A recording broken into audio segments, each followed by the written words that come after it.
Hello. My name is Arema, and welcome to my in-depth Arcane guide. This guide is both for beginners and players looking to improve their gameplay and possibly parse higher. If you like disgustingly huge numbers and gapping the meters, then welcome. Before we start, this video is going to start extremely basic on the core fundamentals of Arcane and work its way into more in-depth information and tricks as the video goes on. If you're looking for advanced tricks and improvements, feel free to skip ahead or check the description for any timestamps. To briefly introduce myself, I've been an Arcane player since about Shadowlands Season 1, and I've put about 5,000 hours into the spec since then. I've been asked many times by people around me to make a guide and such, so I've wanted to go ahead. While I'm not a rank 1 parser or anything by any means, I can confidently say that I have an extremely deep understanding of the spec and have taught many players on my realm, guilds, friends, and randoms and Mythic Plus runs how to play it. Anyways, let's get right to it. Arcane, since TBC, has remained mostly core to its identity as a spec. It's a burst class that revolves around its core mechanic, arcane charges. The more of these you have, the more damage you do, and the mana that you consume. Ideally as Arcane, your goal is to be at max charges as long as you can. Anytime you have to dump those charges, whether intentional or accident, it's important to know how to refill up quickly. 4 blasts or explosions will cap you off, sometimes less with other talents. Orb will generate 1 charge on cast and 1 for each target it hits, and Touch of the Magi will instantly cap you. Arcane Barrage is a tool that we use to dump those charges, which I'll go into more detail later on in its applications. I highly recommend some sort of WeakAura or having your player unit frame somewhere centered so you can easily track these charges as well as your mana while you're in combat. As you start leveling up or playing around with the talents and rotation, these early passives are core to Arcane's playstyle and general flow to its rotation. Clear casting, scaling with our mastery, and is essentially something that generates passively with a bit of RNG. We generally consume this on missiles and single target to amp your blast with nether precision, or explosion for extra charge generation in AOE. Some other useful things like slipstream make clear casting also a useful tool to move well in combat and keeping uptime on your damage, and can create a kind of nice movement dance as an Arcane Mage, similar to something like slide casting from FF14. As for talents, I highly recommend grabbing some preset talent pages from over at WoWhead. We'll be starting with the single target rotation, so grab those first. The single target rotation has a lot of overlap with the AOE rotation, so we'll just stick to 1 for now. These are the meta talent pages on screen that I use. I actually play Harmony myself, which I'll get onto later on, but now if you're just learning, stick to the meta build. It's much easier and better. Something to go over before we get into the actual rotation is understanding your cooldowns. Arcane is picked up fastest by mentally splitting its cooldowns into 2 sections, being Major and Minor. Major includes Arcane Surge, our replacement of what was previously Arcane Power, Evocation, which now with the talent Siphon Storm, a previous legendary, is a huge intellect buff, and Temporal Warp turning our Time Warp buff for the party into a self buff as well, which can be stacked together. Our minor cooldowns will be combined with our major cooldowns for huge burst windows, and then used for what's called a mini burn later until our majors come back up. If you've seen the memes or the WoWhead guide, the rotation on paper seems incredibly complex, but it's simple once you actually mentally separate the two. Evocation and Surge will generally always be used together in the rotation, while Spark, being shorter than Magi, will always be used together. Keep in mind that Arcane is all about overlapping buffs and cooldowns together, and efficient key binding can streamline the process to set yourself up for success. Before we get into executing our rotation, if you haven't already, go through and read your spells. Understanding what they do is core to helping the rotation click in your head and put together all the pieces. If you need to, go back to the cooldown section and pause to read through them. Feel free. Anyways, with that out of the way, let's get into the rotation. Like I stated before, our opener is going to be all about effectively applying all of our buffs and getting them overlapped into a window of huge burst. As for Arcane's opener on a boss fight, this diagram of mine is slightly out of date, but still applies. With current tier, you'll rather opt to burn your mana first, or until you have about 16 seconds left on your evocation buff before you fully start. Pre-pull, you'll ideally spam Arcane Explosion to try and get a clear cast before pull, and then once the timer hits about 6 seconds, you'll want to pop Evocate, let it fully channel to the full stacks of Siphon Storm, pre-cast Arcane Blast, and then send out an orb immediately capping your arcane charges. Alright, boss has been pulled, now what? If you get a clear cast stack, you'll want to press Arcane Missiles to immediately give yourself another precision. If not, that's okay, immediately just open into Arcane Blasts. From this point, you'll want to start burning through your mana to build up your tier set. Using clear cast with your tier set will give you a spell power buff and also work towards amping your missiles, so we'll generally do that as fast as we can. Keep in mind that on boss openers, if you are using Time Warp in the beginning, it's highly recommended that right after you use your Arcane Orb, you'll use your Time Anomaly, double stacking your Time Warp effect. Alright, once you've gone through as much mana as you can and your Siphon Storm has about 17 seconds left, this is when you'll want to go into your opener. You'll cast Radiant Spark on your target, leaving a stacking debuff on them, apply Nether Tempest directly after, and then cast Surge.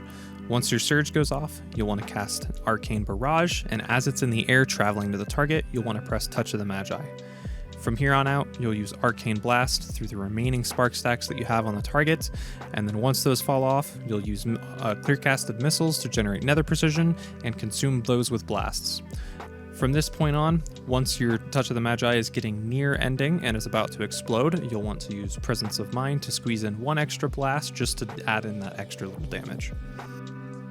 And something quickly of note, Mana Gem should generally be used right after casting Surge for the biggest damage output, and Potions should be used right when you cast Double Lust on pull.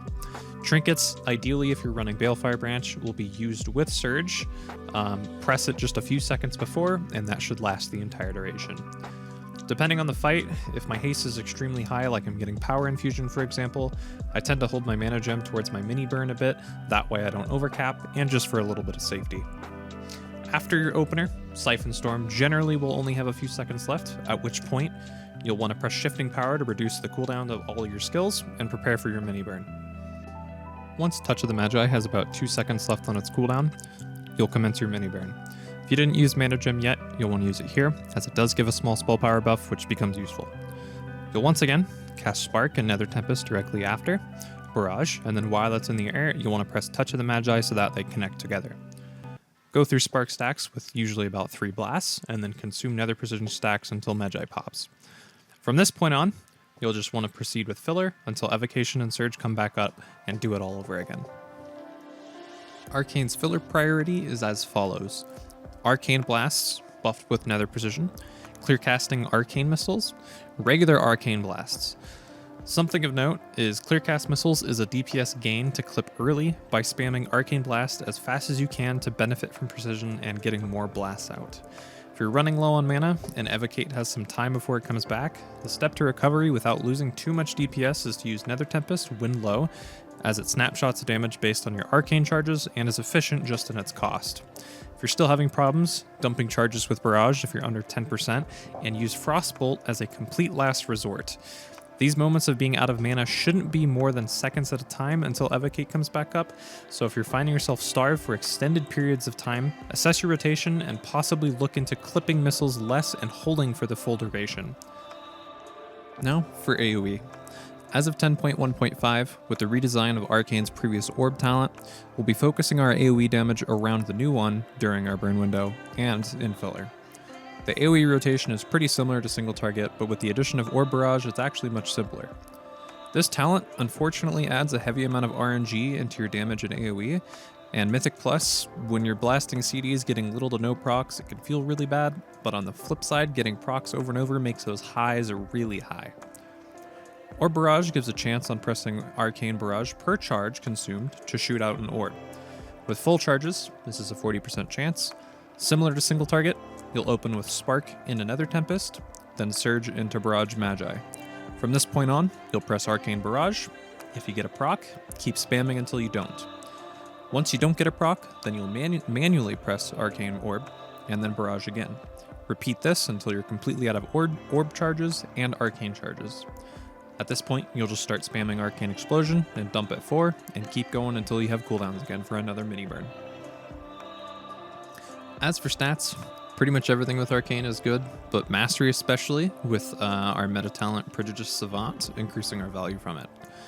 So, eye level first for more intellect, and then Mastery, and then crit first and haste. Haste is a sweet spot once you hit about 20% because of Blast GCD, but beyond that, every stat is good.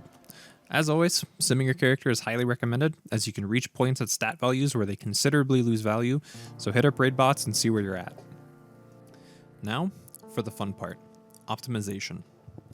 Even with the perfect rotation, it does not mean you're going to pull the highest DPS. Perfecting Arcane's rotation is one step, but another for parsing is being dynamic, fight by fight. This is a general thing across all WoW classes and nothing new to Arcane, but Arcane has it greatly amplified because of its damage profile. What do I mean by this? For example, Gnarl Root from this raid tier. This boss both has a double damage window for Arcane to utilize its damage profile, doesn't Lust on pull, and has adds to cleave down on a timer. On Heroic and Mythic, these adds generally won't be up to DPS until about 45 seconds into the fight, and add up to a lot of damage padding and funneling. Spark and Touch of the Magi generally have a 45-second cooldown because you use them together. That means adjusting your rotation around to instead actually open up the fight with your mini burn, holding Surge and Evocate for when those adds spawn, means you can keep your rotation flowing, and will also line up your Surge for the double DPS window with Lust and Pot. Things like these will result in doing upwards of 400,000 damage in those windows, and unless you have that forethought to think about and pre-planning, if you opened up with Surge, it'd be a lot of lost DPS. Even more so, there's many layers to Arcane's damage. Naturally, Touch of the Magi explodes an AOE for 20% of the damage you do to the target. This also interacts with another talent we take in the tree, Arcane Echo. This goes back to what I had mentioned earlier with Nether Tempest. Each tick of this dot will proc Arcane Echo, resulting in funnel damage pulsing off of your main target. This means it's vital that in Raid or in Mythic Plus, you pick high HP targets that can survive through your burst. As well with our current tier set, it can be useful to instead hold your 4-piece effect if the adds are close to spawning or have anything to cleave your AoE missiles off onto. This applies to things like Aegirus Spears, Tintral's Roots, and Farak adds. Another thing to note, with one of our talents Arcane Bombardment, giving our barrage double damage and execute, if you're doing a spark ramp under 35% HP, or is nearing the threshold, it can be beneficial to instead stack spark to 4 and do a blast into barrage into Touch of the Magi. The reason we do this is using an instant cast spell right as their cast finishes on the last stack of that spark actually doubles on the server tick, meaning both spells, the blast and the barrage, will both be affected by the ramping damage. Keep in mind though, that this also requires you to be slightly closer to the target, within 0 to 30 yards, and it depends heavily on your haste value, but to be safe, just within 20 yards.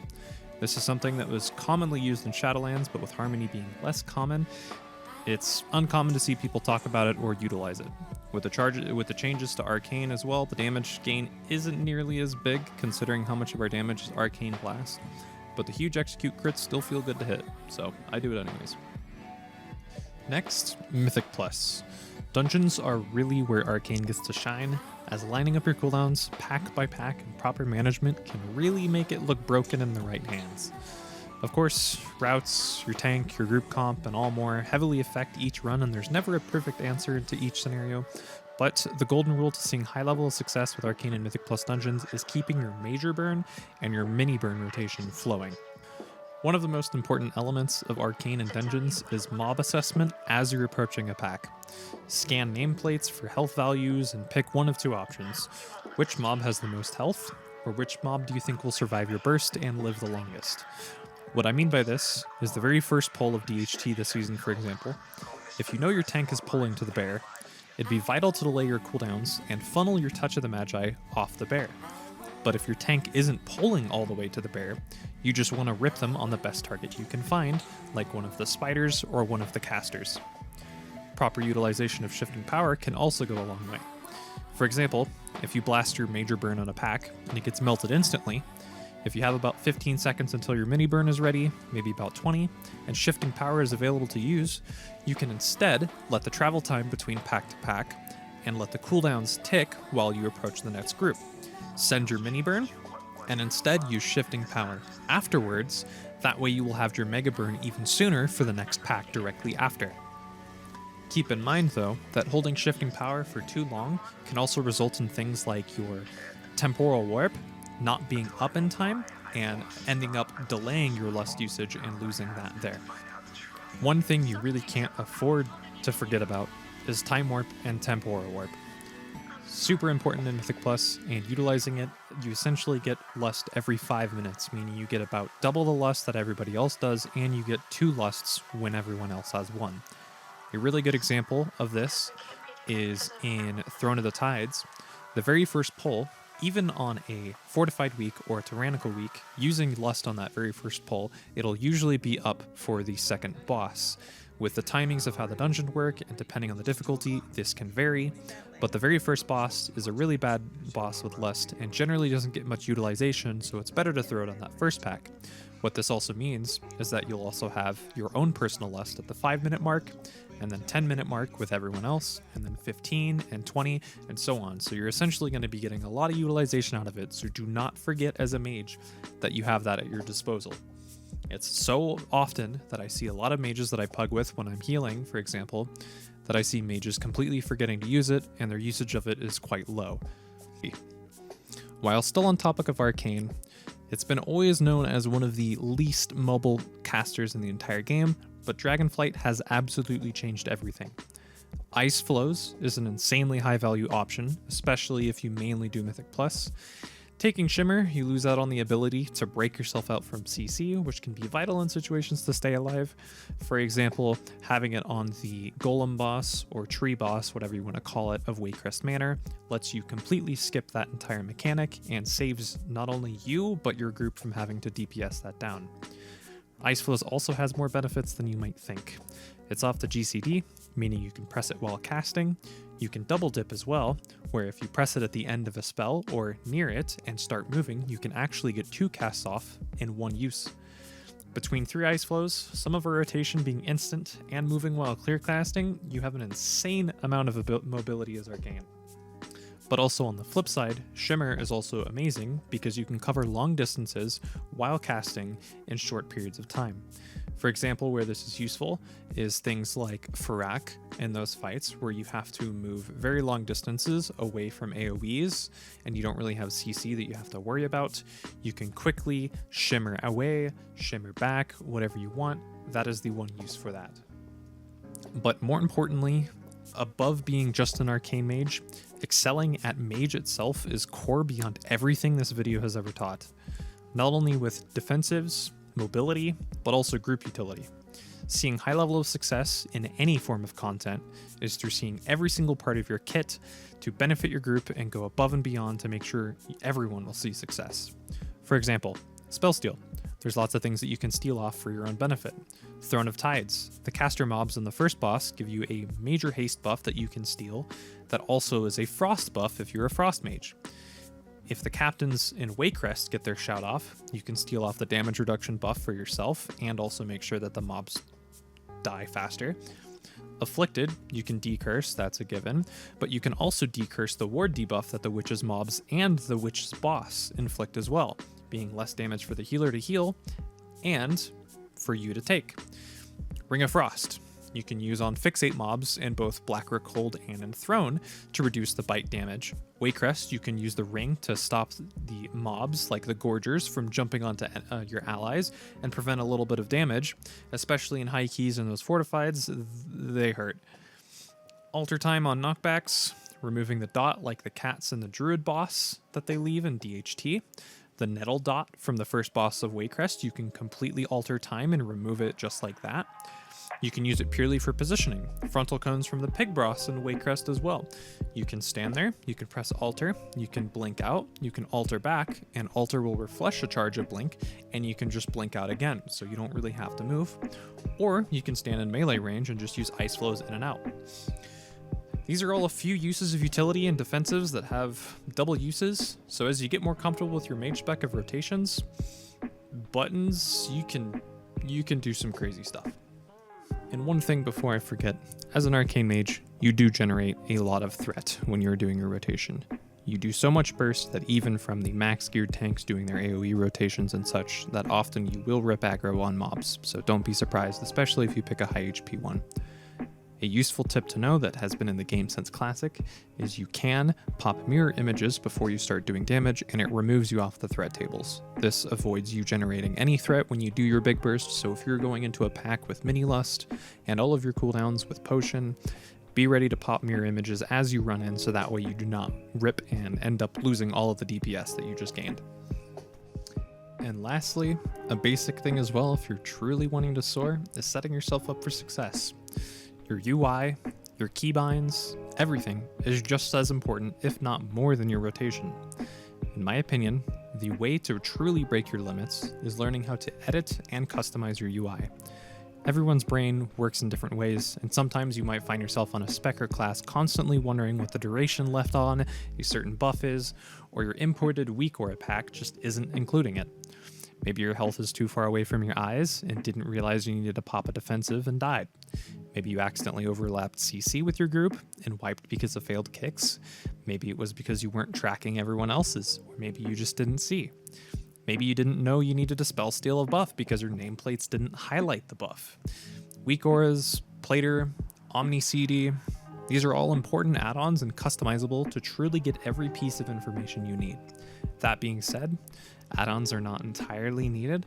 You can totally play flawlessly without them, but all they do is increase the level and limit of what you can see and streamline the information. That way there's less thinking on your brain and quicker reactions from you as a player. Plater, I'd recommend Jundee's Plater profile. That's what I use. As for WeakAura's, Atrocity's UI is pretty great. They streamline all their information without crazy bloat. And by the way, I'm definitely not sponsored by any of them. These are all just personally from years and years and years of working on my UI. These are things that I found and profiles that I found that were the best, at least for me as a Mage player. The most important way is to always optimize, starting with your UI.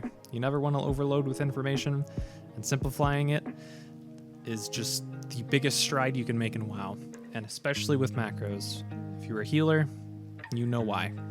So thank you for watching.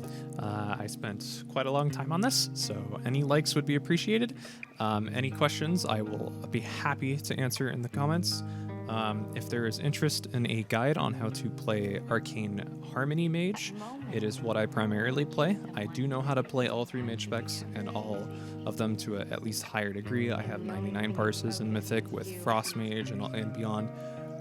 So any questions about anything, I can make guides for the other specs as well, but Arcane is what I'm most passionate about. So thank you, and have a good day.